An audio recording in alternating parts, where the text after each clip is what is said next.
আপনি আপনার কাজটাকে ভালো করে করুন। আপনার সকালবেলা ঘুম থেকে উঠুন, আর্লি মর্নিংয়ে উঠুন, ভোরের হাওয়া হাজার রোগের দাওয়া, 5 ওয়াক্ত নামাজ ঠিক মতো পড়ুন।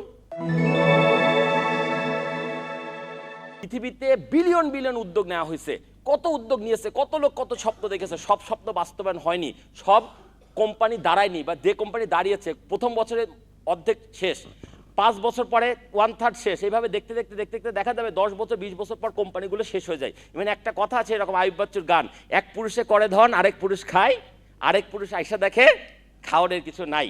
অর্থাৎ একটা কোম্পানি যদি আপনি আপনার ছেলের হাতে দিয়ে যান, ছেলে যদি তার ছেলের হাতে দিয়ে যায়, অর্থাৎ নিজের পারিবারিক ব্যবসা হিসাবে এটাকে গ্রিপে রাখতে চান, সেই ব্যবসা কোনো অবস্থাতেই 3 পুরুষের বেশি টিকবে না, টিকবে না, টিকবে না। এটা আমার কথা না, এটা দুনিয়ার ট্রেন্ড।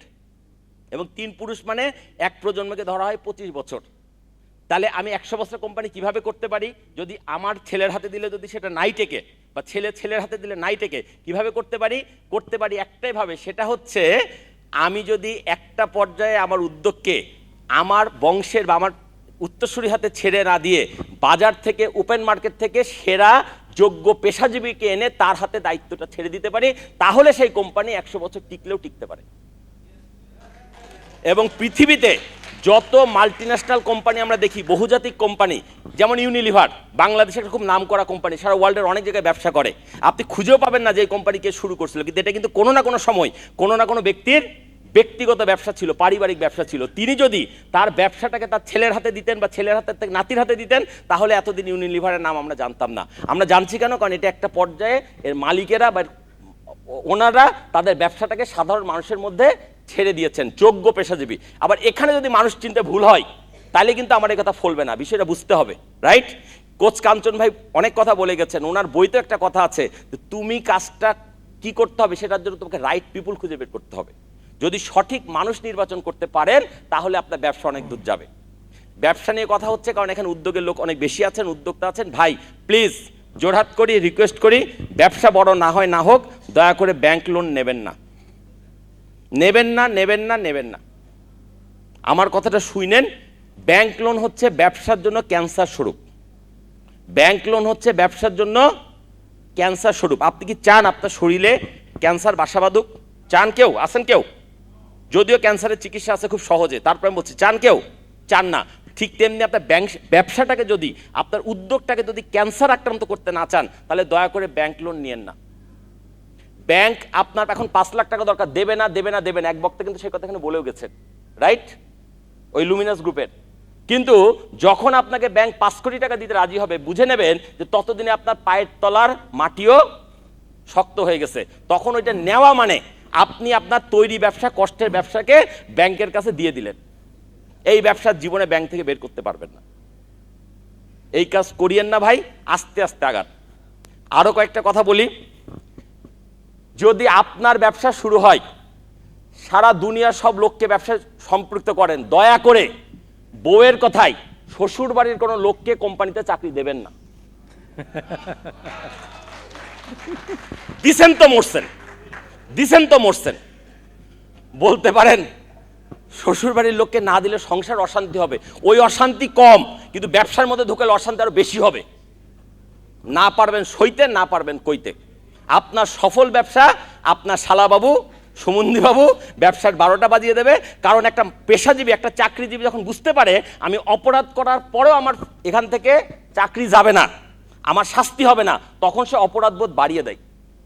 এটা আমাদের হিউম্যান বিং, এটা কারো দোষ না। সো প্লিজ পুরুষ উদ্যোক্তা যারা আছেন তাদেরকে বলছি, দয়া করে শ্বশুর বাড়ির কথাই বা বউকে খুশি করার জন্য, শ্বশুরকে খুশি করার জন্য আত্মীয় স্বজনকে চাকরি দেবেন না। আপনার সামর্থ্য থাকলে তাদেরকে এমনি বেশি টাকা দেন, এমনি দিয়ে দেন, কোনো কিছু ছাড়া, কিন্তু চাকরি দিয়েন না ভাই। একটু কথা আছে এখানে, নিজের শ্বশুর বাড়ির লোককে তো দেবেনই না। ব্যবসা বড় হলে দয়া করে আপনার ঘরের বউকে টেনে নিয়ে গিয়ে ব্যবসার চেয়ারম্যানের চেয়ারে বসায়েন না। স্বামী উদ্যোক্তা হলে বউ হয়ে যায় চেয়ারম্যান, বউ উদ্যোক্তা হলে স্বামী হয় ডেলিভারি ম্যান। দয়া করে বউকে বসায়েন না। তারপরেও যদি আপনার বউ আপনার ব্যবসায় সময় দিতে খুব আগ্রহী হয়, তাকে বলবেন, লক্ষ্মীটি আমাদের অফিসের এমপ্লয়ীদের দুপুরবেলা খাওয়ার জন্য একটা সুন্দর ক্যান্টিন আছে, ওই ক্যান্টিনে সবার জন্য দুপুরে রান্না হয়, তোমাকে ওই রান্নাঘরের চিফ অ্যাডভাইজার নিয়োগ করে দিলাম।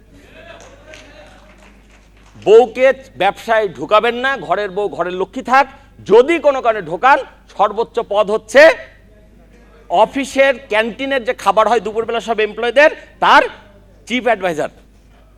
বউ যদি বলে এটা তো আমার জন্য খুব ছোট দায়িত্ব হয়ে গেল, আরো কিছু কাজ আমাকে দাও, আরেকটা কাজ দেবেন, অফিসের যত টয়লেট আছে এইটা যে সুইপার পরিষ্কার করে তাদের বস। এর বাইরে যদি তৃতীয় কোনো কাজে বউকে নিয়োগ করেন ভাই, ব্যবসা শেষ। আজকাল আমি খুব ভয় পাই কেউ যদি বলে আমি উদ্যোক্তা, কারণ সত্যি কথা কেন ভয় পাই, অন্যভাবে নিয়েন না ভাই, বাংলাদেশে যতগুলো বড় ব্যবসায়ী হয়েছে, উদ্যোগগুলো যেগুলো হাজার হাজার কোটি টাকা গেছে, সবগুলা সরকারের টাকা লুটপাট করছে, ব্যাংকের টাকা লুটপাট করছে। তো যত বড় ব্যবসায়ী হয়েছে আমি খুব ভয় পাই এর মধ্যে আরেকটা দুর্বৃত্ত তৈরি হচ্ছে। সো প্লিজ, আমরা দুর্বৃত্ত চাই না, আমরা কি চাই, সৎবাহী ব্যবসায়ী। একটা মানুষের লাগে কত রে ভাই, লাগে কত, আপনার যেটুকু প্রয়োজন সেটা আপনি অল্পতে কামাই করতে পারবেন। প্লিজ কখনো টাকার পিছনে ছুটবেন না, আপনি আপনার কাজটাকে ভালো করে করুন। আপনার সকালবেলা ঘুম থেকে উঠুন, আর্লি মর্নিংয়ে উঠুন, ভোরের হাওয়া হাজার রোগের দাওয়া, 5 ওয়াক্ত নামাজ ঠিক মতো পড়ুন। এক ভদ্রলোক বলে গেছেন যে টাকনুর উপরে কাপড় পরেন, বলছেন, আমি জানি না সেই স্যার আছে কিনা, বলা মাত্র কিন্তু আমি টাকনুর উপরে কাপড় তুলে ফেলছি ভাই সঙ্গে সঙ্গে। এবং আমি কথা দিচ্ছি আজকে থেকে যে শুরু করছি, আগেও ছিল উঁচুই পড়তাম, কিন্তু এখন থেকে টাকনুর নিচে আমার কাপড় থাকবে না, অ্যাকশনে চলে গেছি ইনস্ট্যান্ট। তো আপনাদের কাছে একই রিকোয়েস্ট, কার কার এখনো টাকনুর উপর নিচে কাপড় আছে শিগগির ভাঁজ করেন, এক্ষুনি ভাঁজ করেন ভাই, নাইলে ঘর থেকে বেরোতে দেবো না। এই শান্ত ভাই গেটে পাহারা বসান, টাকনুর উপরে কাপড় না থাকলে কেউ যেন এই ঘর থেকে, টাকনুর উপরে কাপড় না থাকলে ঘর থেকে বেরোনো যাবে না, যেইটা তাহলে বুঝবো যে এই ট্রেনিং থেকে কিছু না কিছু আপনার নিয়ে গেছেন, নাইলে শুধু শোনাই হবে, কোনো কাজ হবে না। আজকে আর বেশি কথা বলবো না ভাই, সব কথা শেষ কথা হচ্ছে, যদি আপনি নিজেকে সফল করতে চান তাহলে দয়া করে শেষদায় সময়টাকে দীর্ঘায়িত করুন। আপনার শেষদা যত লং হবে আপনার সফলতা তত দ্রুত ধরা দেবে। সবাইকে অসংখ্য ধন্যবাদ। Thank you very much Rajiv ভাই, একটু স্টে করেন, আমরা আপনার মাধ্যমে আরো 2-3 জনকে সম্মানিত করতে চাই, আমাদের আজকের সম্মানিত অতিথি।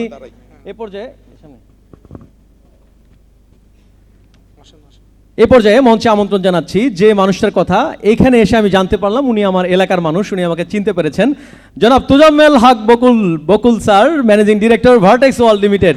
আমরা পরিচিত হয়েছি এখানে এসে, উনি আমাকে চিনতে পেরেছেন, আমরা একই এলাকার মানুষ। ওনার জন্য একটা জোরে হাততালি দেই, সকাল প্রথম বক্তব্য দিয়েছে এবং এখন পর্যন্ত রয়েছে আমাদের সাথে।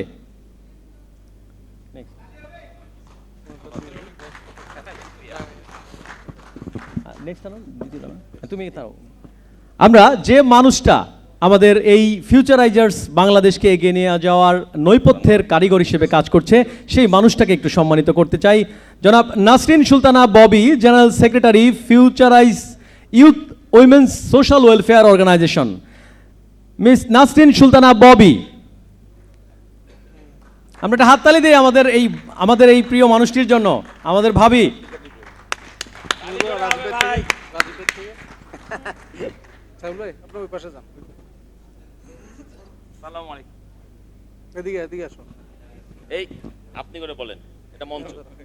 ম্যাডাম বলে সম্বোধন করেন। আমরা দেখছি স্বামীর কাছ থেকে পুরস্কার নিচ্ছে, সম্মাননা স্মারক নিচ্ছে স্ত্রী, এটা একটা দারুণ উদাহরণ। আমরা একটা জোরে